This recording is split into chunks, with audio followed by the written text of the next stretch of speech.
Hi, ഞാനിപ്പോൾ വന്നിരിക്കുന്നത് നമ്മൾ ഇതേപോലെ ഫുഡൊക്കെ കഴിച്ചതിൻ്റെ ഡപ്പയുണ്ടല്ലോ, അതൊക്കെ നമ്മൾ വെറുതെ വേസ്റ്റാക്കി കളയല്ലേ ചെയ്യുന്നത്. അതിൻ്റെ ബാക്ക് ഭാഗത്തായിട്ട് ഇതേപോലെ നല്ല ഡബിൾ ടേപ്പ് നോക്കി മേടിക്കുക. അത് ഇതേപോലെ ഒട്ടിച്ച് കൊടുക്കുകയാണെങ്കിൽ 2 കഷ്ണങ്ങളാക്കിയിട്ട് ബാക്കിൽ ഒട്ടിച്ച് കൊടുക്കുകയാണെങ്കിൽ എന്നിട്ട് നമുക്ക് ഇതേപോലെ ടൈൽസിനകത്തോ എവിടെയാണോ റൂമിലോ അടുക്കളയിലോ എവിടെയാണെങ്കിലും നമുക്കിതുപോലെ ഒട്ടിച്ച് വയ്ക്കാവുന്നതാണ് കേട്ടോ. 1 2 ഇതേപോലെ അടുക്കി വേണേലും വയ്ക്കുക, എങ്ങനെ വേണേലും വയ്ക്കുക. ഇപ്പോൾ കുട്ടികളുടെ ബുക്ക് വെക്കുന്ന ഭാഗത്തൊക്കെ വയ്ക്കുകയാണെങ്കിൽ പേന, പെൻസിൽ, അതുപോലെ കൊച്ചു കുട്ടികളൊക്കെ ഉണ്ടെങ്കിൽ അവരുടെ മരുന്നുകളൊക്കെ സൂക്ഷിക്കാനായിട്ട് പറ്റും.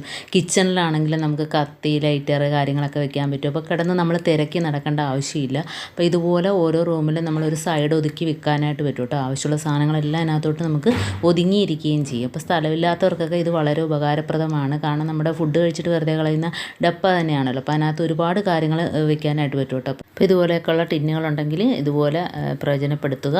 അപ്പം ഇതിൻ്റെ ഫുൾ വീഡിയോ ചാനലിലുണ്ട്, ആവശ്യമുള്ളവരെ കാണണേ.